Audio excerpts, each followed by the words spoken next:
Hey, what's up, everybody? Welcome. Today, John, for the first, something happened to me that has never happened to me in my life. I didn't tell you about this. I meant to tell you about this. Did you get dinged when you're not in the fast track lane and still get dinged for it like that happened to me? I think it's a scam going on in California. No, what happened to you? When I used to drive up the 680 back to Walnut Creek, it would make the sound like I was in the lane, even though I was in the lane next to it. And I think there's a massive scam that will one day be uncovered. If all the journalists weren't already bought off, we'd already have answers. I saw one time Brandon Aiyuk complained about it. Yeah. Did you keep an eye your fast track on the dash, or was it like in your glove box or your on console? It velcros to the middle of the dash. Yeah. See, I got mine at my door, so maybe I'm somehow avoiding that being scammed. Beep, beep. Now, No. sometimes, I if you're gonna fly in the fast track lane, I'll pay the 75 cents. Right. Keep it moving. I've never been able to figure out how that system actually works, so I just stay out of that lane. No one makes it. Doesn't. Oh, make if you any exit sense. on Treat, it's $2.25. Doesn't What add does up. that mean? I don't understand. No, I've never in my life. I've had many people over the years come up to me and say, I know somebody named Guy. And my answer is always the same. I've never met someone named Guy. But today, I heard Guy McIntyre was at 49ers practice. And it was funny because I was standing on the sideline and I'd heard a few people like, hey, Guy. And I'm like, am I hearing things? I wasn't hearing things because Guy McIntyre was standing 15 feet behind me. So I was walking off the field and I said to somebody, was that Guy McIntyre? And Kawakami and Cam Inman were like, yeah, that was him. So I ran back. I was like, I know we're supposed to be off the field, but I just had to say hello to you. And he said, are you a firstborn son? And I said, yes, I am. He said, I heard that's what it means. Must be true. It's like, all right. How do you look? You look great, man. That was cool, man. I always liked him just because of his name. 62 years old. It looks fantastic. He looked great. Yep. I think there are some arguments. It was a little before our time. Obviously the Montana era. Was him or Joe Staley the greatest offensive lineman in 49er history? Yeah. He obviously won 3 Super Bowls. I think Joe went to 1 more Pro Bowl. I think it's between the two of them. What about Joe by no means was the reason they didn't not win Super Bowls, right? I think if you put Joe Montana on some of Joe Staley's teams, maybe they end up with a Super Bowl championship. Was Bob Sinclair an offensive tackle or a defensive tackle? It just lists him as tackle, but he's a Hall of Famer. That's another one that's a little before my time. So I don't claim to be Bob Sinclair. Yeah, Bob Sinclair. Numbers retired. He's a Hall of Famer, but again, we're not historians here. Somebody listening to this or watching this on YouTube. Luckily, the demo watching. I'm not positive. He's just listed as tackle, which. Born in 31. Yeah, born in 31. Okay. Looks like an offensive tackle, yeah. All right. So he may be the greatest Niners offensive lineman of all time. If he was. But again, not 100% sure on that one. Yeah, I think clearly the most talented now is Trent Williams. Yeah, who was not there today. Who, if they were to win a Super Bowl, he will now have been a part, right, of back-to-back NFC championships, who's widely considered the best at his position. Yep. Staley, Guy McIntyre, drafted by, cultivated, grew up in, I would say Trent has a little Kevin Durant to him, hired mercenary. Yeah. Although, yeah. Well, remember he demanded, I want to go there. Yeah. Yeah. After almost left. Got him to pay a little more. Hard to blame him. Hey, what's up? If you're watching on YouTube, hit that like button, subscribe to our channel. You can check out our podcast in the description of this YouTube. If you are listening on the podcast, appreciate you. Leave us a review on Apple Podcast. That's how you get in the mailbag. 5 stars. Any question you want to ask, fire away. And we can get to that. A bunch of stuff from Niner practice I want to throw at you today, even though I called you on the drive back and told you a lot. Saw Kawakami today. He was very happy that we talked. He thought us talking Jimmy Garoppolo and the Raiders. He said Ham talking Garoppolo and the Raiders was the perfect triangle. Yeah. And And then I talked to him about Bob Myers a little bit. And everybody was there today. A lot of people are watching quarterback sweat. Bob Myers there as well? Bob Myers was not, but John Lynch was there and performed some Bob Myers like duties at one point during practice. So one clip when we were talking yesterday that we missed because Joe, you and I watched the beginning, and then Joe joined and we started doing a podcast. Did you see the clip that Joe Lacob says yes? Because he was asked who's going to run the draft the rest of the next month. He said, well, his contract doesn't end for another month. I am going to work him. Bob gave the look like, this is kind of crazy. Like, I mean, seriously, it was like, this is crazy, but I actually like, Joe, I'm done. Like, it's over. And Joe's like, no, it's not over. I was listening to Marcus and Slater and Kawakami today, and one of them made the point that, like, even right up to the day that Lacob still thought maybe Bob wouldn't leave. But obviously he gone. So I was last time I talked to Tim, we said he told me, you know, he knows some people that know some people, that John Lynch and Bob Myers, whenever he's talking to one of the two, they always asked about the other. They've I think cultivated a good relationship. Seems like very similar humans. Obviously, John, professional football player. Bob, after college, had to become an agent, but Pac-12 guys, high-end university, super bright, really good-looking, have like 10 pitches in the bag. Like, I don't have to be a GM to make millions. I could turn down TV and do other things to make millions. Yeah. I think one other very strong similarity, which hit me today watching John. Good waistline? Great waistline, but it wasn't that. Good jawline. Wasn't that. Both work for guys who part of their job, Bob and Lynch's jobs, are to smooth out the rough stuff that Kyle Shanahan and Joe Lacob do, right? To handle when Draymond or, you know, what all of that, like that all falls to John Lynch and Bob Myers. Something controversial happens. It's John Lynch and Bob Myers because Lacob and Kyle are off doing, you know, focused on championships, right? The two of them are just chasing championships. And it's up to John and Bob to kind of manage people and situations that Joe or Kyle might get them in. Yeah, it feels like both. I wonder if in a weird way Joe leans aggressive optimism or Kyle leans aggressive negativity. You know, could be. Yeah, that's true. You know, it feels like Joe is a little more like it's going to end up all right, where Kyle's like this might be a disaster, but they're both equally as aggressive. Yeah. Isaiah on the chat says one chasing the championship. One was LOL. One was chasing championships. The other can't find a QB. Let's talk about quarterbacks, John. So watch practice today. Open OTAs. It was a lot of Sam Darnold and Trey Lance with a little Brandon Allen. And here's how I would summarize quarterbacks right now, because I think a lot of this, sometimes the conversation's from a Darnold perspective, sometimes it's from a Lance perspective. If Trey Lance is going to beat out Sam Darnold, he will have to do it based on just based on today. If he were the guy today, it would be because Kyle wants him to be the guy, not because he actually looks better than Sam Darnold. That would be my assessment after watching the practice. If he's going to beat out Sam, he's either got to be better than he was on Wednesday, May 31st, which is we're just watching a slice of time. Darnold, I didn't watch Darnold and think like, oh, that guy's incredible. Trey Lance can't take his job.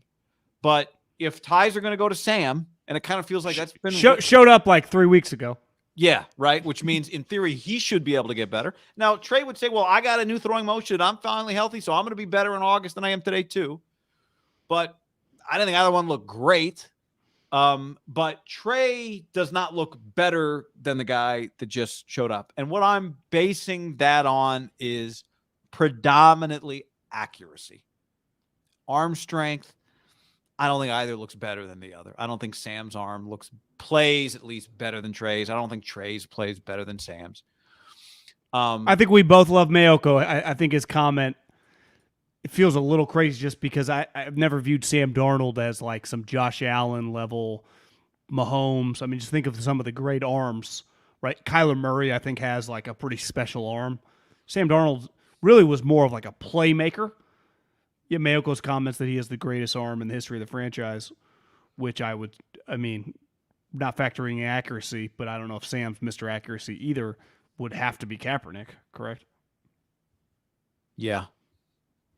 Because obviously Steve Young and Joe Montana are not big arm guys, and Alex Smith was the worst of those three. Druckenmiller had an arm, right?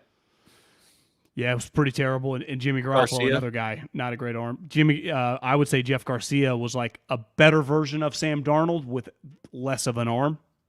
Kind of just a freelance, kind of a gamer. Mm-hmm. Made a Pro Bowl. I mean, Garcia was really good when he was humming, but I would say if Sam Darnold becomes what people want him to become, not just that would be the 49ers who they're telling everybody would be kind of a Garcia. Well, yeah, I mean, I'm a Pac-12 blue chip guy, and my issue with Trey is he was viewed as a blue chip guy. That's why you get drafted high. I don't see the blue chip talent. You're there. Did you notice the arm motion a little less? Yeah, I thought I thought the motion was tighter. I thought on throws where, especially shorter throws where the ball really came out quick, where it wasn't even 1, 2, 3, it was just 1 and out. Or throws that were within the offense for sure. I mean, they all are within the offense, but I thought the ball came out quicker. Yeah, it looked tighter. Trey looked tighter. Like it did look better. Now, it's not a live defense. Hell, Sam's got a loopy release, I would say a little bit, right? When I was telling you this earlier today, Sam can move the ball down the field, and we were trying to think of this on Tuesday. What did Peyton Manning call his ball? He called it a tight wobble. They both sometimes have a tight wobble. Even Lance's spirals kind of, he throws the wobble, but then his spirals kind of like the laces are not totally cutting the air. Darnold, Kaepernick's deep ball were very tight. Right, they were. I mean, call me crazy, but they were Brady, Mike Farvian, Russ Wilson, just no wasted motion. Right, they were. If you created a jet and you smoothed out every edge, Rodgers. That's what those deep balls. Yeah, exactly. Like a MIDDLEKAUFF fucking driver with off a low tee, just Gary Woodland, Tiger Woods stinger. But there was a throw that Darnold loaded up to try and get it downfield, and the ball, sometimes maybe you try to throw it too hard. Try to get it to Danny Gray. Well, no, he actually threw another ball to Danny Gray that Sam Womack broke up that was actually not a bad ball, but tried to get the ball down the field and kind of underthrew it. Like Aaron Rodgers does not underthrow if he loads up.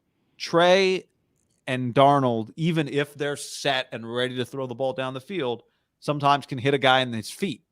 Right. And you would say, like, that's the line probably. If you have one of the stronger arms in the league, that doesn't happen. You don't, from a set position with time to step into the throw on a 45-yard throw, come up short. And both of them do that in drills, in team. It happens. Whatever. Brock is not, this is irrelevant, but it's about, like, are these guys going to be better at something? Is Trey going to be better at something than Brock is, right? If Brock's going to be more accurate or have more touches, Trey going to be able to throw the ball down the field more. The Niners still don't have. Jimmy couldn't really consistently hit big throws. Darnold, I don't believe, has shown the ability to. Trey, I don't think, is right now projecting like it. Trey did hit Aiyuk on a deep ball that was a great play by Aiyuk. But, right now deep balls with this team are still 50-50 propositions, and you basically got to be throwing it to Aiyuk if you want it to be a catch. Danny Gray may not catch it. So Ray might catch it. Willie Snead. The best throw today, John, was Brandon Allen to Willie Snead. Just defender, shoulder, on the money. That was the best throw today. If you didn't know anything, and I said, which one of these quarterbacks throws the ball the best? I'm not saying you would say Brandon Allen. I'm just saying you might say Brandon Allen.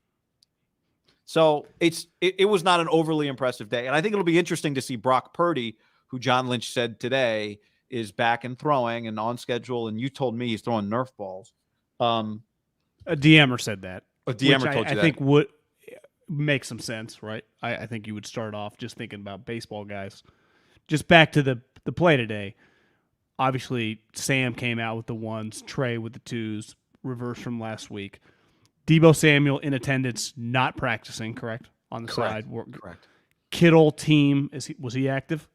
Kittle was. In a team, he might have taken a rep or two. It was mostly the other tight ends, but he had the helmet on and he ran a bunch of routes. It was actually at one point him went over with the quarterbacks to run routes with the quarterbacks. So if we just the defensive line's neutralized, obviously Bosa's not there and Armstead's on the side. Doesn't matter because it's not really that. The back seven, Fred Warner, wearing a hat. Greenlaw, cannot confirm. Charvarius, no. So I mean, Warner and Charvarius. I mean, they're Pro Bowlers, not around. Lenore, was he out there? Wearing number 2, threw me off. So it's like Lenore, the Womacs, the Ambry Thomases kind of rotating around there. But my point is they're not playing. They're not going. I mean, the two linebackers obviously factor in, especially Fred in the passing game heavily, and Ward would be on Aiyuk. So it's a little easier. You could argue that, your completion percentage should be a little higher. I think that would be the argument. That was my takeaway from practice is there were throws that are 50-50 game throws that in practice need to not be 50-50 throws that sometimes look like 50-50 throws. There was in the chat, somebody put Trey, one of the reporters must have posted Trey was 6 of 12 today. Somebody wrote in the chat. And then this is spreadsheet, baby. I mean, fucking Lombardi, he just got married, guy. I thought he was on his honeymoon. He's back for practice. He ain't missing one of these. These are a war. It's a one-on-one war. Bobby on the stream says, Guy, a lot of people said Trey looked good today. Drops on receivers. I trust you a lot more. There were drops. 2 drops today from Niners 7th round pick Ronnie Bell, who I didn't think looked good today. Danny Gray had a drop on a ball.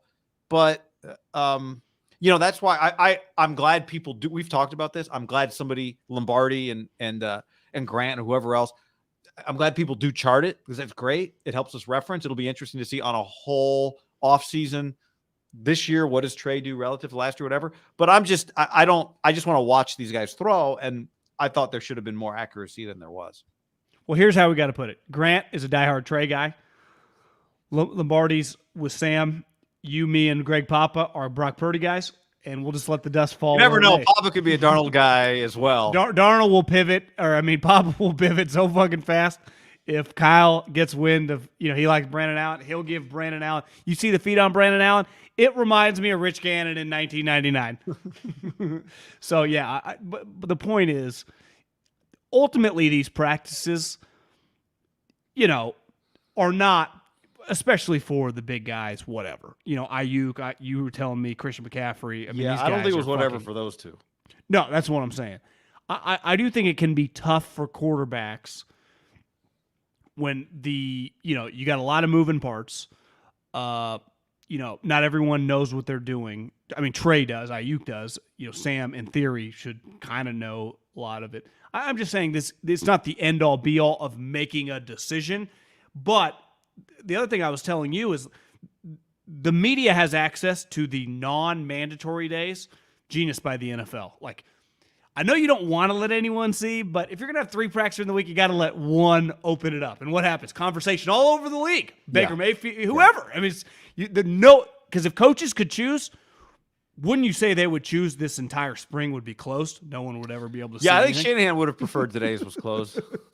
So, not that you got to take it with a grain of salt, but there is pressure on the two quarterbacks, I would say more than most people, beside like Burford, who had, the offensive line coach, Drake Jackson, obviously individual players, but these quarterbacks, you were there. I mean, all eyes on those two. All eyes. I think a lot of people there were hoping maybe they'd see Brock today. You think people were hoping for that Jimmy action, him just throwing on the side? I was. You know what? I was really excited. I'll tell you what. I was excited to see Jake Moody. He was at the top of my list today. I wanted to see Drake Jackson, who I got to watch a little bit do individual drills.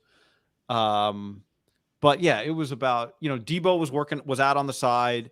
He wasn't there last week, but he was there. The fact that Deebo's there is an improvement. I thought he looked like he was in good shape. Eric Armstead was there. I follow because I think Deebo reposted him, and I started following this trainer that's down here in Scottsdale.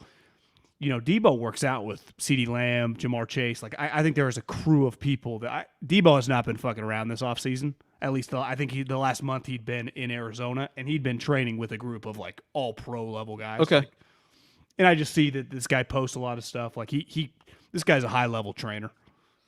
Well, Deebo looks good, so that makes sense. I was wondering, but I think what makes the Niners kind of unique, this quarterback situation is one of the stories literally of the league right now.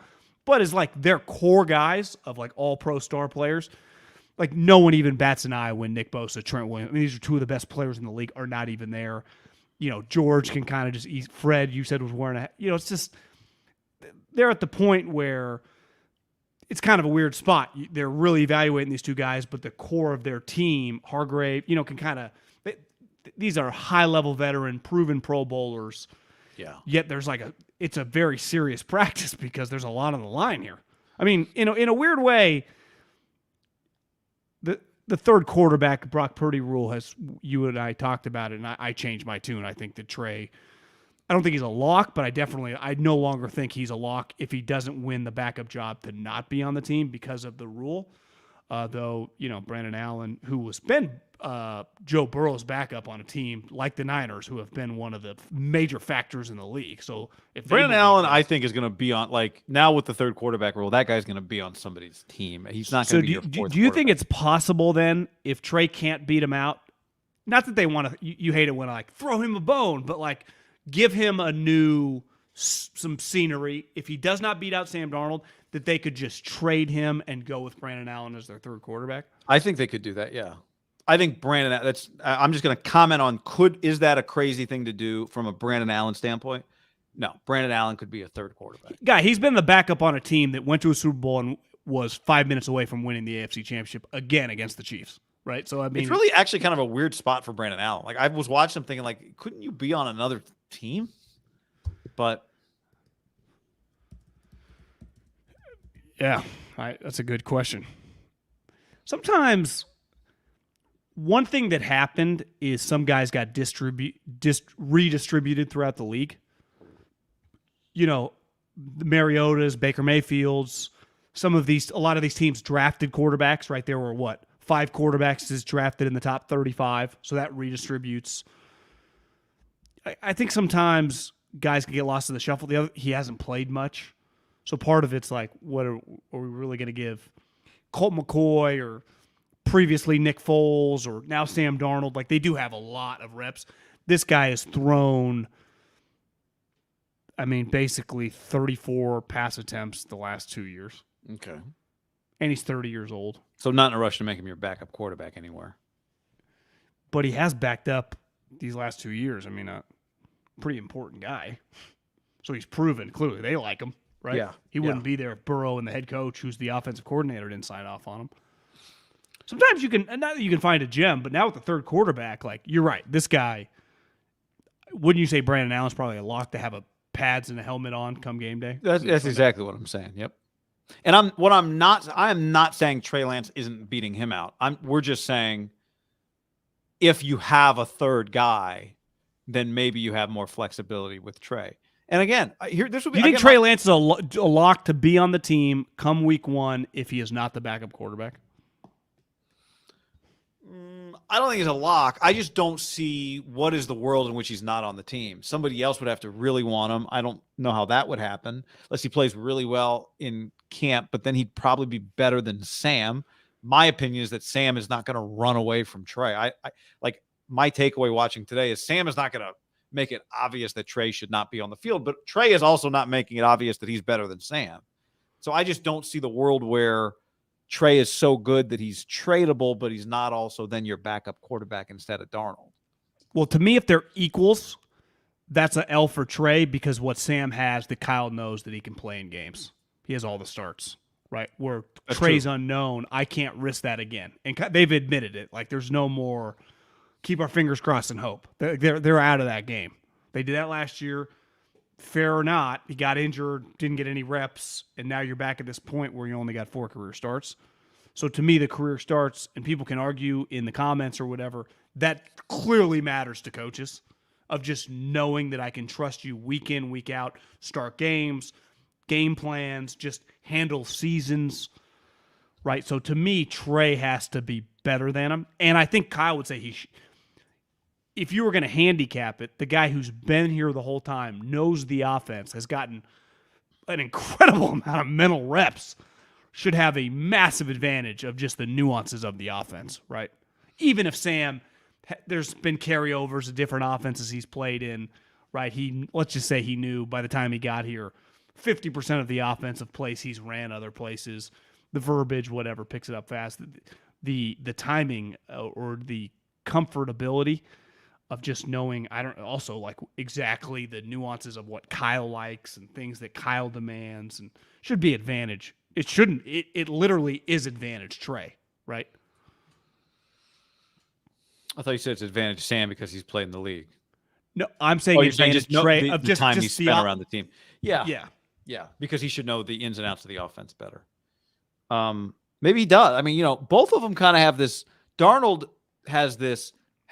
You said this to me earlier, like better in games than practice thing going. And Trey, in theory, should be, because of his athleticism, better in games than practice. So maybe the joint practices really matter for these two guys. Maybe the preseason games are going to really matter. Oh, fuck these two guys, right?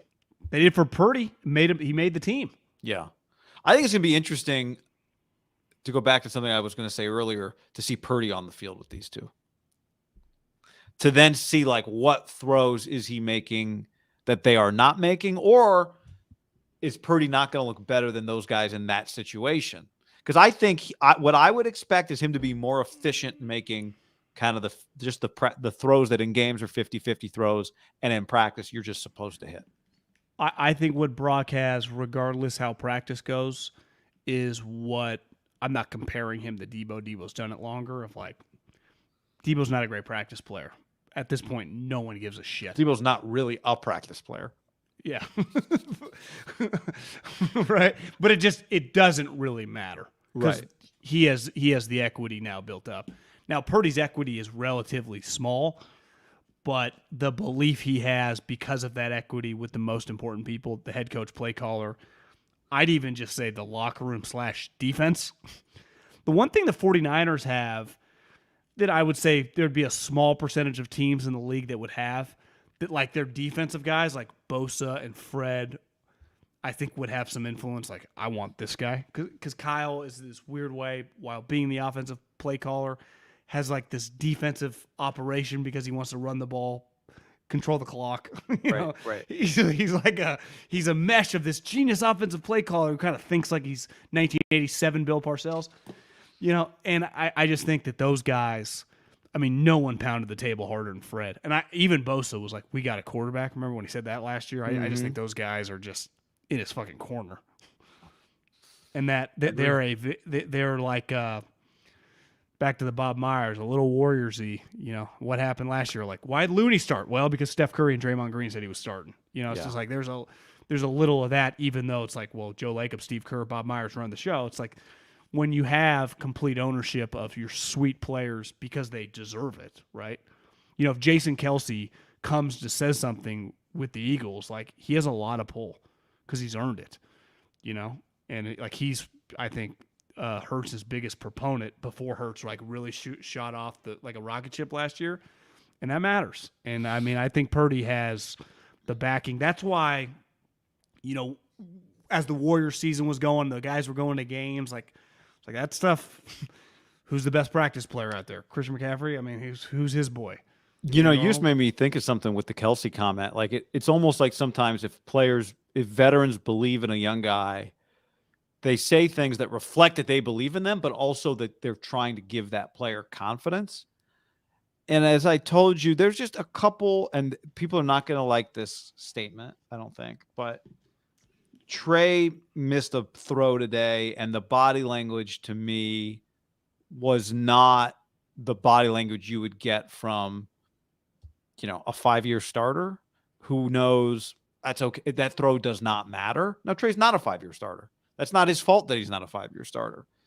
But the body language to me said that he understood that like all these little throws matter in this practice and in the next practice and in the next practice, because him and Sam are competing.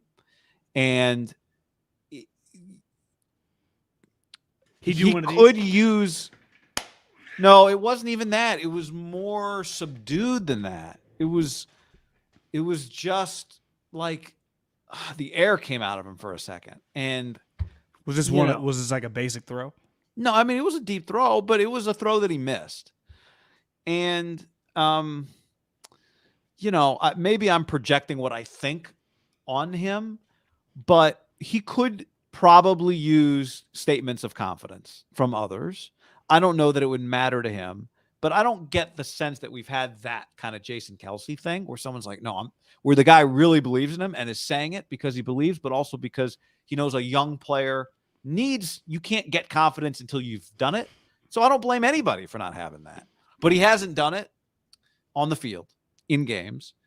And he looks at times to me like a guy that hasn't done it on the field in games. And now he's competing with a guy in Brock who's done it on the field in games, and Sam, who we could debate whether he's done it on the field in games, but he's been on the field for a lot of games and in theory just kind of knows what's coming when he steps on the field. And I think that's a part of this whole dynamic is that Trey still needs to get that. And I don't, as you said to me, well, how does he get it? That's the hard part. The first thing he's got to do is beat Sam. Then he's got to get on the field somehow. Maybe he can get it in the preseason. Maybe that could help. Maybe that's enough. But Brock now has it. Brock maybe already had it, but Brock's got it now. Brock Purdy knows that he's good enough to win NFL games. He knows it. Yeah. A couple other things. You mentioned Aiyuk. We did not get to see Christian McCaffrey in this setting last year. He wasn't on the 49ers yet. He was on the Panthers. And he is maybe the best practice player the 49ers have in this Shanahan era. We know Bosa is a very good practice player. Kittle's a very aggressive practice player. McCaffrey is a tier 1 practice player. He looked like he could have played if there was a game today that Christian looked ready to play. He is faster than everybody else, and he runs at 100%. He runs hard. You could not tackle him if you tried because he's running as if he is trying to avoid tackles. This team has a lot of leaders. You hit on a few of them earlier, but the way McCaffrey practices is really impressive. And I will say Aiyuk practices the same way. Christian's just faster and gets the ball in the backfield. So he gets to get head of steam and take off running. And he looks like he practices the same way he plays. And Aiyuk is practicing like that too. I think Aiyuk's comment I saw before we hopped on was like, I'm about to go off. He said that today? I think part of it is this money thing and everything. I mean, this is a big year for him, right? Christian McCaffrey, I was thinking about it, and you and I have talked about it. Obviously, no player probably benefited last season from a change of scenery, just for his own stardom. Immediately started playing in enormous games, was like a bright, shining star in those games, and already had star equity built up. It was just like, boom, back on the map again. And it really came down between two teams. Imagine if somehow the Niners hadn't have got him and he's on the Rams. I mean, the Rams were obviously terrible, and most people think they're not going to be that great this year. It's a really big deal that he's on this team for his own. I think this term's so overused, but his brand, just in football, when people just say Jamar Chase or Travis Kelce or whoever's the star players, you just say Christian McCaffrey, it truly matters again. And I think that's just as a football fan, that's cool because maybe I underestimated him watching him play last year. And to me, the type guys that they like, I mean, he clearly is that. He has that in spades. My thing, hearing you say what he looked like, everyone, reiterated that last week. Is Jesus Christ. I think they got to be pretty careful, with this guy. I think he's a lot like Nick Bosa, where when they get back from summer break and training camp and it's August 1, he'll be kind of ready, within less than a week to play an NFL game, of just keeping this guy on all cylinders ready to roll for week 1 and really just the long haul of the season, because I think they have an opportunity to have I mean, like a Steph Clay thing going with Deebo and Christian McCaffrey. Like, who has that?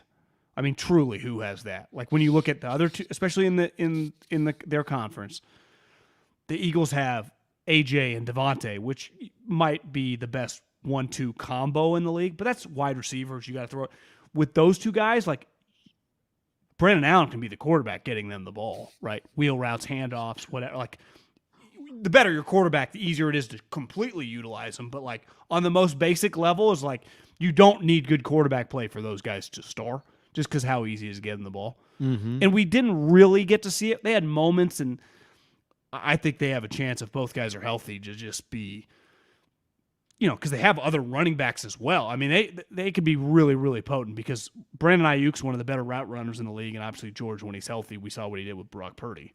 I mean, he's the second best tight end in the league, and definitely he's the most well-rounded tight end in the league. So just potent. Steve Slayton. This offense, Pat once White, he got there, they started averaging like 30 yards. Steve Slayton, Pat White. Those are the two. That was the combo I thought of, which was Rich Rodriguez's combo at West Virginia. But Pat White was a running back, a quarterback. Yeah. Well, Pat White was a quarterback, but he had 18 rushing touchdowns. And Steve Slayton had 16 rushing touchdowns. What about a little whack 2010 throwback of just the Reno teams with like 3,000-yard rushers, all the touchdowns from the quarterback, the multiple running backs? Vitala, Kaepernick, and what was the other guy's name? Do you remember the other guy's name? No one knows. Doesn't even matter. He was from like Clovis. He was from Fresno. Like they let him get away. Forget that guy's name. So it's a little throwback. Obviously, with those two guys, I think there's a lot of like screens and wheel routes. With the Kaepernick offense, it was truly between the tackles. No, you're right. This is a much more dynamic situation. Modern short passing game that screen passes, both in the backfield. It could be pretty special because the one thing you would say, Deebo's one of the truly great Sunday guys I've ever seen. Yeah, like, it's just like Jesus. I mean, you don't care that he's working out on the side. I'm more old school when it comes to practice. Like whatever. I ideally like good practice players, but like I like Deebo on my team. Right. You know what he's going to look like, and you know what McCaffrey's going to look like week one. That's your point. It's like, Christian, just keep the hammy healthy. Yeah, like one of the knocks I saw a headline today. Like I guess Albert Breer reported that. It's tepid at best when it comes to DeAndre Hopkins. Like, he's got a lot of things going against him. He's been in trouble now. Not a great practice player. Doesn't practice. Injured a lot. Like, the only knock on Deebo is, he's not,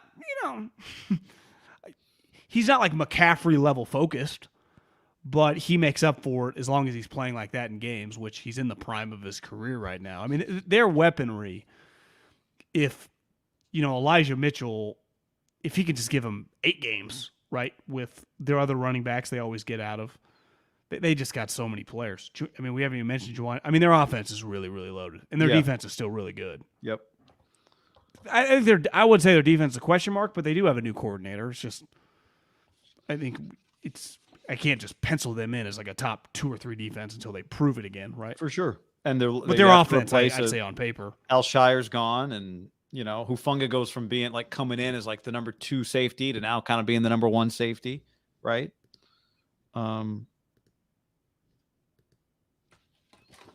Yeah. A couple before I get to one other thing I wanted to hit with you. Let me hit a couple comments here, John, from Randall. 1,000 excuses for Sam Darnold and 0 for Lance. Makes sense. Salty Cyclist. Always the worst light with Lance and the best light with Brock. It's so obvious, the bias. For the record, Brock was 13 touchdowns, 4 picks, 67% completion percentage. We're really not comparing those two guys anymore because you know who's not comparing those two guys anymore? Kyle Shanahan's not comparing those two guys anymore. No one is comparing those two guys anymore. Brian says, we talking about practice? We are talking about practice, which is why I prefaced it with this was May 31st. Practice. May 31st. Also, what is Kyle Shanahan going to determine who his backup quarterback is based on? A lot of it's going to be practice because the practice, right? Are they going to, if Brock is not healthy week 1, is Kyle going to play 2 quarterbacks week 1? No. He's going to make a decision based on all the collection of all the practices. Practice matters to coaches. Yeah, preseason games will be big for those two guys, and the joint practice with the Raiders. Yeah. But you're right. No, practice matters a lot to 100%. It's in between. It's not. It's May. You're right. It's May 31st. We're not. Practice matters a lot. And here's the other thing. Practice matters to coaches. Brock's still got to do it again. We're a long way away from Brock becoming the 49ers' true franchise quarterback. Think about it. Got a ways to go here with all these guys. Think about it last year. Do you think anything changed in training camp for Trey Lance that made them start talking about Jimmy Garoppolo in early August? Like, hey, John, should we look into this? Or do you think that bled over from the spring? Like Kyle maybe was as confident when he was drinking Mai Tais in Cabo in early July, where he's like, are we sure? And then some practices, it started being kind of hit or miss in some of the training camp practices. Because remember, they didn't just think of the Jimmy Garoppolo thing whenever the date that they officially signed him, September 1 or September 2 or August 31st. John Lynch, they started talking about it in early August. And that was, I think, they never really said this, but it was clear it was a reflection of their lack of confidence in what they were seeing out of Trey Lance. Well, fair or not. Like that was their opinion, not ours. But also, we tried to be bullish on it last year. Remember, like, well, balls are flying around. Deebo, they're not quite on the same page. Yeah, check the tape. There was plenty of evidence of us being bullish on Trey. Like, is Deebo even trying on this route? Yeah, that's right. But I also think part of that situation was a result of them feeling like Jimmy had to go. If Jimmy was under a 10-year contract and they could have done whatever they wanted, Jimmy had to go coming into last year. Like, they had to move on to Trey, right? That was part of it. They didn't really have a choice. Like, they couldn't bring Jimmy back again as the starting quarterback. And then Jimmy had no option. They couldn't trade him because the first time he couldn't pass a physical in March and April. Well, right. It just kind of fell together. So you're asking, did they change their perspective of Jimmy because of how Trey looked? And I'm saying maybe their perspective of the two guys never changed. They just felt like the situation, they were obligated. Like, this is, if we're going to give Trey, and I was a proponent of this, and you were a proponent of this, give Trey Lance a chance. Jimmy Garoppolo has to go. You drafted Trey Lance for a reason. You have to develop him. We've seen Jimmy's ceiling when he's healthy. Forget about the fact that he's always hurt. He's got to go, and then Trey becomes your guy. And then it was like, well, I mean, I guess if Jimmy can be your backup, there was no one had thought Jimmy could just be your backup quarterback. So then he was your backup quarterback. And then Trey got hurt and he became the starting quarterback. I see this comment, how many other quarterbacks are written off after 8 career games. I don't know, has Trey even played 8 career games? I remember last year talking to an executive that is associated with the Jets. And this is, I think, early on in the season. And he was like, the crazy thing is, he said after OTAs, off season, no one wanted to say it. They didn't have any other options. They were all in. But the buzz with scouts and kind of the unwritten thing when coaches would look at the scouts and they'd have to close the door and talk about it was like, we have a problem at quarterback. And obviously Zach Wilson was also then awful in the preseason for that. It was bad. Like, I don't think Trey, for example, like, they knew pretty quickly last year, and I mean, I heard this from someone that knows it was going to be ugly, but they had no choice. They had to just let it play out, and it played out, and it got really ugly. I don't think it ever got that ugly with Trey, even last year when things were kind of weird in practice. But I do think there was just, are we sure we can win with this guy? Because unlike the Jets were just hoping to, like, make the playoffs and just be competitive, right? Just have a chance to win 9-ish games come December. This gets back to, it is very, very difficult in pro sports to put a young guy in a position on a team that views themselves as championship level and just ride with it. This could be some top prospect for the Yankees, starting pitcher. Yeah, I'll give you a couple starts, but they won't keep rolling him out if he's getting shelled, right? James Wiseman with the Warriors, like, we tried, and then it's like, we can't. Trey, the rumblings weren't just the coach, it was the players. It was just like, we're trying to win every fucking game we play, guys. Because in theory, just open road, let it roll.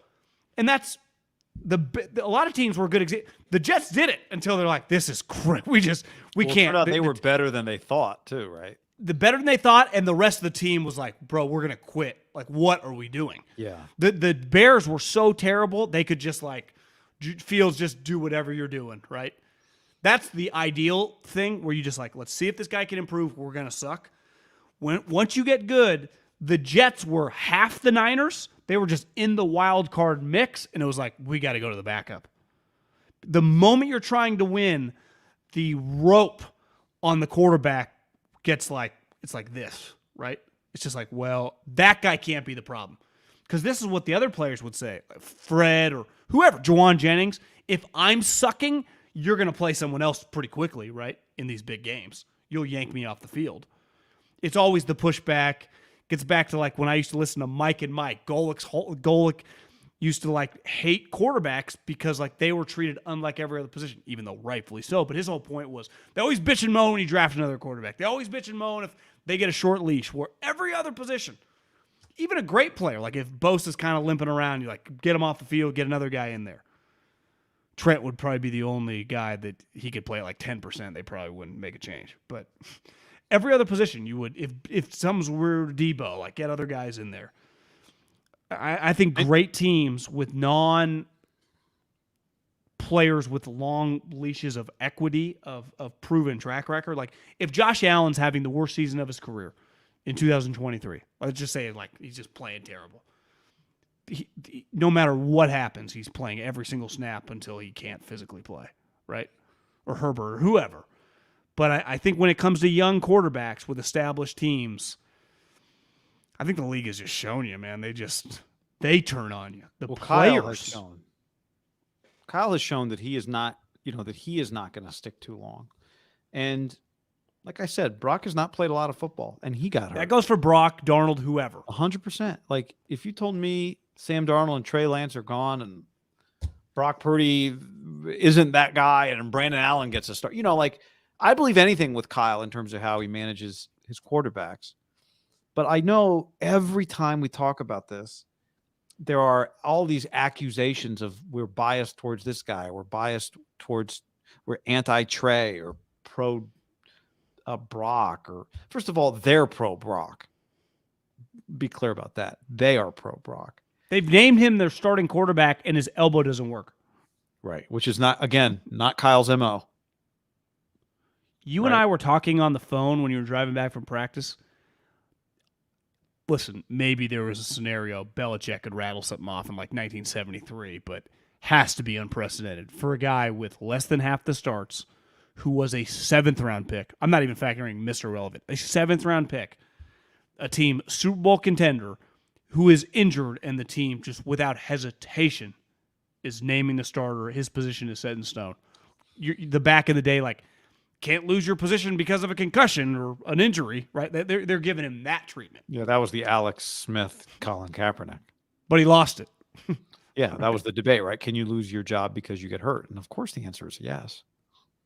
Now, Brock could, if Brock had to miss the first month and Trey Lance or Sam Darnold was 4-0 and just had 13 touchdowns and 0 picks, and they would keep rolling with the guy. So, back to what you said, Brock is not on scholarship, but they have saved his position relative to these guys as we sit today. Would you agree, being at practice, nothing has changed with that? Yeah, I mean, I know Lynch's words today were Brock's the leader in the clubhouse, but it's open for competition. And what I am here to tell you, again, forget just for a second, everybody, if you think I'm anti or we're anti-Trey, forget everything else that's been said. Just listen to this. We've been to a lot of these practices over the years. I don't think Sam Darnold or Trey Lance will show anything that is more impressive than what Brock showed last year. It's almost impossible. But I'm also saying I don't think they're good enough practice players to even do it if you could do it. If you could somehow replicate. I mean, Brock was incredible. He was so good that I do wonder if he can really be that good again for a whole season. That's legitimate to wonder about Brock, I think. I mean, 13 touchdowns, 4 picks. Like, you extrapolate that over a season and over a career, they just found their franchise quarterback. So I'm good pumping the brakes on that. I'm just telling you. And I'm not, somebody in the chat said like, oh, everyone loves Sam Darnold as a practice player. I don't think he was great. I don't think either one of them was great. I'll go back to my original headline on watching May 31st OTA open practice, which is just a small slice of the pie. I don't know how either one of these guys is going to beat the other guy out. But to me, the only bias is somebody that thinks Trey is clearly better than Darnold, or Darnold is clearly a better option than Trey. Maybe that's not even a bias. That's just an opinion. And those opinions are fine. I think you think that, right? That Darnold how could Trey be as good as Darnold? I'm just saying, if we just watch practice, Kyle's going to have to break the tie off something, because to me, it's going to be about a tie. I'm not leaning one over the other, but I just don't think we can even talk about Brock right now with the information we have on Brock as part of a conversation with these two guys, not based on what they've been and what he was. He was just so much better than either one of them has been.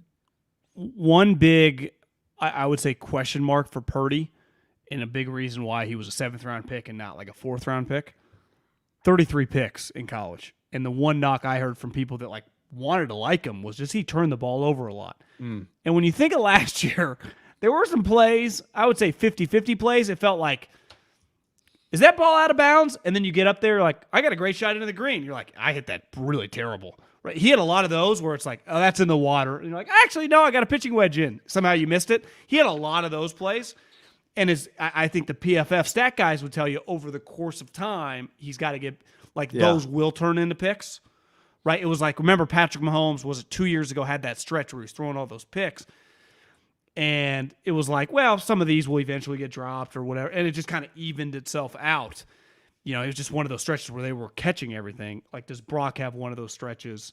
But this gets back to, you can throw a pick a game if you're throwing 3 or 4 touchdowns. And that was the thing with Jimmy. It's like, you didn't throw enough touchdowns. That was where Brock really excelled for the 49ers. Right. They were scoring so many points. Remember, what was the average over like the 6 regular season games? It was like 30 plus points. This gets back to what we talked about. The fucking arsenal of human beings you're throwing to, with the coach scheming it up and a running game. But it's the same argument of why, Trey should have had a good opportunity in theory to thrive, right? Because you're not asking that much of him. Well, it turned out Kyle thought running him 16 times was actually a reasonable, that's what they would have to ask of him, and it got him hurt. Yeah, and everyone thought that Kyle was the idiot because why would you run him so much? And Kyle's saying, this is what I think, this is what will be required if we're going to try and win. I don't think you can pass it.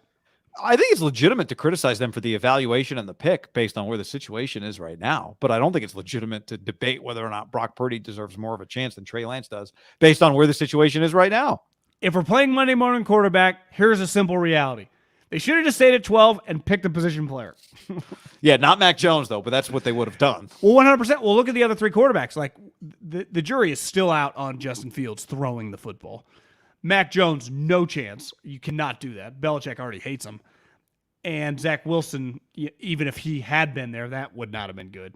They should have just, if anything, just trade up and take fucking Micah Parsons at 3. Now you'd have Micah Parsons and Nick Bosa. You could play with Brandon Allen and feel pretty good, right? If you had those 2 guys. What if the Niners had done that, looking back? Well, Micah Parsons got drafted 12th, John. If you could redo that draft, Trevor Lawrence clearly still goes 1. Yeah. Does Micah Parsons go 2? Micah goes 2. Jamar Chase goes 3. Rashawn Slater or Penei Sewell go? Yeah, I think I have to text some people in the league. I think Sewell still's a lock top 10 pick. Is he going 4, 5, 7? He went 7. Slater went 13. I think he still goes right around there. Slater goes high. Patrick Surtain went 9. Yeah, he would go top 5. I think Horn, when he's been healthy, is pretty damn good. Devontae goes 11 or higher, right? He's been awesome. He is awesome. For the most part. Who's that? Who are you talking about? Who the Eagles take? Landon Dick in the first round? Yeah. Oh, Devontae Smith. Yeah, you're right. Like, he's not going any lower. No, he's not getting any lower than that. You're right. Yeah. Waddle went 6. Devontae go ahead of him. Yeah. Right? And Waddle's still going top 12. Yeah. Landon Dickerson made the Pro Bowl this year. He's going top 15. He was in the second round. He has he's still got injury questions. I think multiple ACLs. My point is, do any of those quarterbacks go in the top 10 if you redo this draft? Zach Wilson on a redraft goes 6th round? I don't even know. Yeah, I mean, not high. Trey goes, I would say, you don't think it's 2nd round, 3rd round? That's not how I was going to say, I still think Fields would go in the 1st round. It'd probably be like a Jordan Love 20s pick. Yeah. No way Trey goes in the 1st round, and Mac Jones, no chance he goes in the 1st round. Mac Jones would go in like the 2nd, and they'd feel good about it right now. Maybe. Yeah. Maybe not. I don't know. Maybe not. I think in the long run, you're looking for another quarterback if Mac Jones is. I think the Patriots will have to. Gerard Mayo or Belichick's kid will. Yeah, I mean, Malik Willis went in the 3rd round. He can't pass. So, yeah, Trey could easily go in the 2nd round. Even based on right now, the character, the want to. Yeah. Because you take projects in the 2nd round. One thing I think we learned is, for example, this year, right? Bryce Young and C.J. Stroud, I mean, just have multiple years in the biggest program, kicking ass, throwing balls all over the place. So it's like, whether they work out or not, they started at the 2 best programs, 2 of the 3 or 4 best programs, unreal players in college. Like those are type guys that have historically always got drafted. Anthony Richardson at Florida, major project. But the one thing you'd say about Anthony Richardson, unlike Trey, like I would expect his running is going to translate. Like he's going to know I'm fast, I can run. Whether it ultimately works out, I would also expect that he doesn't underthrow. My guess is like he may be lasering the ball all over the place, but it's not going to be, well, maybe it will be at people's feet. I don't know. But you're right. He'll be comfortable running the ball. I would say a lot like Trey, major project, his physical attributes are just far superior. He's bigger, stronger, better arm. Did play in the SEC, right? I mean, was an FCC level guy. 6-win team. This gets back to, I think sometimes, I think DJ does a good job. They talk about this because they get really like nerdy scouting. Is like, you got to get back to the origin. Like, why did we get here? GMs always say this, like, where did we mess up? We always like to go to the root of the problem. I think when you just look back, unique times, right? That time Played period one in game, college football, yeah. But I also think, like, when you really break it down, you go, God, just because you're overlooked in college does not determine, like, Josh Allen was overlooked. It's turned out okay. I would say historically, though, like, overlooked, Aaron Rodgers was overlooked. He still got to go to Cal, right? At the time, and they were good. I mean, after junior college. Yeah, but I'm saying they gave him. I'm saying out of junior college, he was offered a scholarship to Cal, who was loaded and competing to be a top 10 team. Right. Where this guy was told by one of, PJ Fleck, I don't think was there yet. I would say Minnesota, bottom half of the conference, was not interested in him at all and had to go to North Dakota State as a quarterback. I'm just saying you can kind of put the pieces together. This was a lot of things was a pretty big stretch for why this. Like I'm pretty sure Brandon Allen, Arkansas, I think. I mean, sounds right. Arkansas. Yeah, I mean, you would also say. I'm not saying it's the end all be all. That's a lock when you just play this game. Yeah. But I mean, look at a lot of the players on the Niners, right? Nick Bosa, blue chipper. Trent Williams, blue chipper. Deebo Samuel, kind of understand why he wouldn't go to like Georgia, Florida. But, he's kind of a unique body type. What's his true position? But does 4-year starter in South Carolina, FCC, right? Brandon Aiyuk, JC guy, late first rounder. Fred Warner, just several year starter at BYU, who's consistently a top 25 team. I would say Ward's a good example of I think, second rounder, but then goes on to start for the best team in the league for a long time, and you sign him, right? Hargrave, slow developer, boom. You get Steelers, Eagles, you pay a lot of money. Just a lot of them have pretty consistent track record of feeling pretty good. Yeah. Deebo, the other thing with Deebo is he went to the Senior Bowl and it was like, fuck, this guy's good. That's another thing. Like, do you go to Trey didn't have the opportunity as an underclassman, but I think Deebo showed out at the Senior Bowl. Purdy, for his draft position, if you only know his draft position, what you don't know is that he was an elite. He was a big-time college quarterback and a major recruit coming out of high school. I think historically smaller players with average arms are just never going to get drafted that high. And I think he influenced dramatically Haener and Stetson Bennett getting drafted. If Brock Purdy does not exist and the Niners just had Joe Schmo quarterback and they have a disaster season last year, are Haener and Stetson Bennett 4th-round picks, or are they 6? I still think they're not 6th-round picks. I still think Jake's a 4th-round pick, and Bennett's an interesting one. But I still think Haener specifically has shown toughness, moxie, good arm, played for Tedford. So did Purdy, though, and went in the 7th. I know.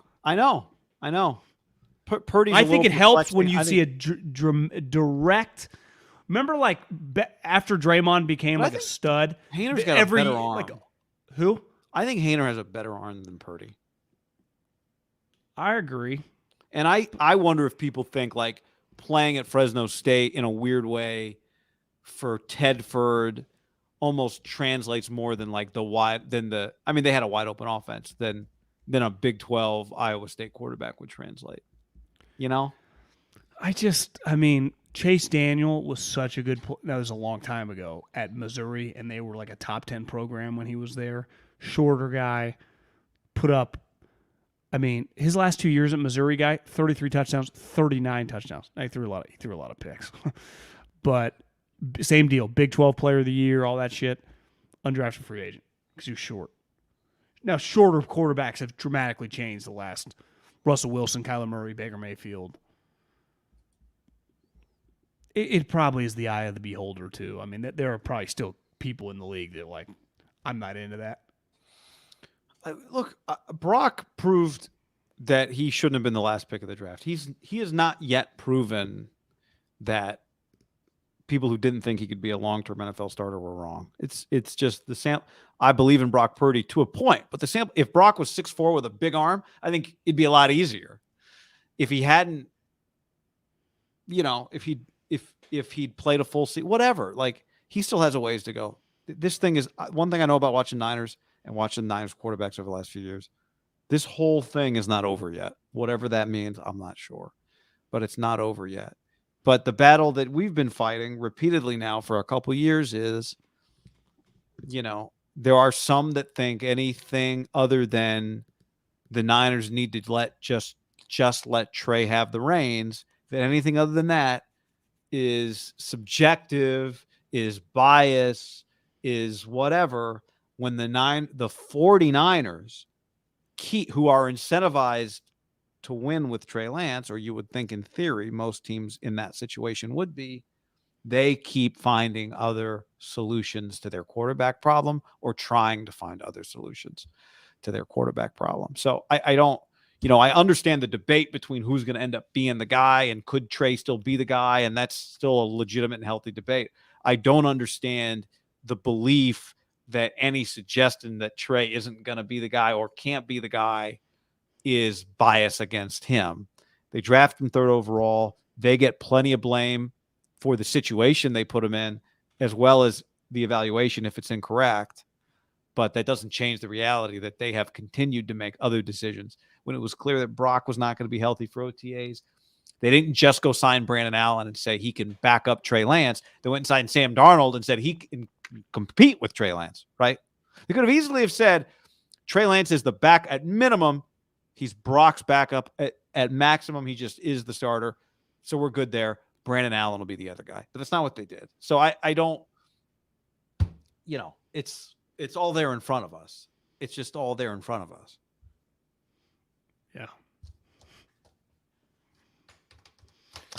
Yeah. Jake Moody had 3 kicks today, John. His leg is much stronger than Zane Gonzalez's. Tailwind, they do like the would have been good from. He had a 53-yarder. Actually the first time, they bring the goalpost out to like the 20 so the guy doesn't kick it over the fence. So they bring the goalpost out to the 20. He's got a tailwind on like a 30-yard kick. He kicks the ball so far, the guy that had lined up like at the goal line to catch the thing had to keep going back to catch the thing. And I was like, oh my God, it just whew. So I picked up some grass and tossed it, like a caddy, a little bit of wind. They kept moving him back, and he kept annihilating the ball. And he hit one today that would have been good from 70 yards. I did them at 70 yards. Would have been good. He looked incredible today on 3 kicks. 3 kicks. Guy, death, taxes, and Jake Moody, right? That's what Jim Harbaugh said. That's right. So death, taxes, and Jake Moody. So yeah, it's just you and I will not argue taking the guy is, and listen, the kickoff rule, I'm still trying to figure out if you can kick it through the end zone. The ball started at the 20. Everything starts at the 25 now because coaches were pissed. Andy was pissed. Dan Campbell was pissed. John Harbaugh's furious. Belichick. All the teams that voted no were like Belichick, Harbaugh. Ultimately, for as great as he's going to kick it out of the end zone, no problem. This guy was drafted to hit field goals, right? Right. We know he can kick it out of the end zone, and that's a plus for this team. It's about kicking field goals against the Eagles, against the Cowboys in playoff games. Like that's Robbie Gould is currently playing like the 9 best courses in Chicago, and he Instagrams about it. Like that's. Hey guys, can I shoot under par with just this 7-iron? Yeah. Today we play Marion. So I mean, I think he's cool with it. They're cool with it. It's like it's Jake Moody's time. It is hard. It's a positive step, because he's not going to get credit, right, for just doing. He's only going to get criticism, or people are going to be pissed when he misses. Not that he won't get if he hits long field goals, it'll be cool but it'll be way more negativity if it doesn't go well than positivity if he's just solid. It'll feel pretty good though. I agree. Pretty good. Especially if he's got a big leg. If he's banging 57-yarders. Yeah. Because I do think, for example, in recent memory, Butker had a weird year last year. But remember when Butker kind of became a star? McPherson with the Bengals and the fucking Raiders, Carlson. When you got a guy, it's this guy can just bang out a 56-yard field goal. You feel pretty fucking good about your just weaponry. Whatever. Right. We got stuffed. Bring in the kicker, Yep. Tucker. I mean, they've been doing it for a decade. McManus just got cut, but he's paying Russell the Jags. Yeah, I think so because they got rid of their kicker. But part of it, the famous names, they don't get credit for 32-yard field goals. It's the 50-plus. So yeah, just 53-yarder. Don't even think twice. Meach, Montana, good name. Can't wait for the Niners to win 7 games with bum Purdy so the hype can die as fast as it was born for the flash in the pan. 7 wins would be no fun. 7 wins would be more than just their quarterback's not great. 7 the wins roster should be good enough, but yeah, assistant coaches would get fired. There'd be hell to pay. 7 wins in this conference, in that division. Yeah, there'd be hell to pay. Will not be tolerated. Speaking of Robbie Gould golfing, I did just last night you ever make a late night from bed can't sleep purchase on your phone? All the time. I went with the Lag Shot 7-iron. Have you heard of the Lag Shot? It's one of these wiggly clubs that gets really heavy if your path isn't right. So I'm waiting for that delivery from Golf Galaxy. Have you seen the thing? Sean Foley, the dude who used to teach Tiger and some other guy. They created this thing that goes on your wrist to get your path correct. Is it like a forearm pad kind of? Yeah. And they were at the Memorial this week. Rory had it on, and they filmed him, and Rory was talking how great it was. Immediately purchased it. My guy, Tom Segudo on YouTube. That's my golf instructor, John. And he was using the Lag Shot last night. So immediate buy. So get your timing down. You gotta I just gotta get the right path. I don't want to be coming over the top, No, it's about inside kind of shallowing. That's right. That's what. And this thing is wobbly, so it gets heavy if you have the wrong path. It basically becomes a noodle. Tempo Town, here I come. Somebody on the chat. Somebody early. John asked, John, what putter are you using lately? The 2-ball. You off the 2-ball? Yeah, it's called I don't even know the exact. It's Enol putter. The what? One of those Evnerol, I think it's called. Evenroll? How you say it? I always thought it was Evenroll. Maybe it is Evenroll. EVNRO. Oh, Evan. Yeah. For a long time, you had the 2-ball kind of. What was that thing called? The Odyssey. Got rid of it. I got an Evenroll at PJ Superstore. Used putter. They're usually like $400. It was $199. I'm like, you were stroking it. No, I just wanted to mix it up. I was just like, I just want a new putter. Yeah, it was one of those like, what the hell does a difference in a driver, whatever those can have. A putter, I could give you most people any putter. It's like, it ain't the putter, but I just wanted a new putter. Yeah, I understand. Sometimes you just want to go to the bullpen, That you have to at least have another arm in the pen so you can blame something, and pull something else out. All right, so that was practice today. That's that. You see Jed? Did not see Jed. Parag's running a soccer team. Probably didn't see him either. Oh, did you hear what happened to Leeds? Somebody's been DMing me. I didn't quite understand, so I might not relegation get the details right. Relegation, but the owner has been trying to buy some other team and I don't know, somewhere else, Argentina or Spain or something. And but he couldn't sell the Niners the rest of Leeds. He wasn't going to do that until he got the other team locked in. So now he's got the other team locked in. So he's got to sell Leeds to help pay for the new team. But they just got relegated. So, the Niners are going to try and go Sam Darnold on Leeds here and get them at a big discount because you lose a bunch of revenue by getting relegated. So that's the latest. This is all based on DMs from a listener who's been breaking it down for me. Thanks to whoever that is. I mean, Jed and Parag are going to lowball the shit out of that guy. Don't they have they get the full right to buy it all, I think, by 2024. So I think that's what they're about to do. Yeah, they got him by the balls. But he needs that sale to buy his the names are great. Radrizzani. He wants to buy Sampdoria, a big Italian Premier League club. He won't sell the Niners till he had that offer accepted. But he needs to sell to finance the Sampdoria move. Parag knows this, so the Niners are trying to take it over completely. Did you tell me that you watched the documentary biography thing on the actors that own the soccer team? I have watched some of Welcome to Wrexham, yes. And they're good now. I think they just... Yeah, they did. They moved up a level, I think. So they're coming. To what? But they were like at the 5th level. So now they were terrible. Yeah, they were like playing UC Davis. But it's worth a lot of money. Like they had told him at one point, their money guy was like, "Look, if we don't move up next year, we'll lose $1.5 million. That's just the way it is." But the Leeds was like in the EPL. One thing I didn't understand is when you're in the big one and then you go back down, it makes sense that for 2 more years you still get a reduced cut of the money. Because in theory, you signed all these guys for the big leagues. So, your expenses went up because your income went up, but then you get sent back down. And so they help you soften the blow a little bit. That's a badass element of just, don't play well, you go away. Like those games, I didn't watch it, but I saw the thing. It was like the lower division, there was a game between 2 teams. Winner moves up. Oh, my God. Well, it's like the equivalent. Well, that's the equivalent, like the players get like, hey, man, if you can bat like 300 here in the minors for a month, they're going to probably call you up. Or in the preseason, like, hey, you make some tackles, you could make the club. That's a whole team. And there's no could or maybe or we'll let you. They're just the rules say if you win today, you go.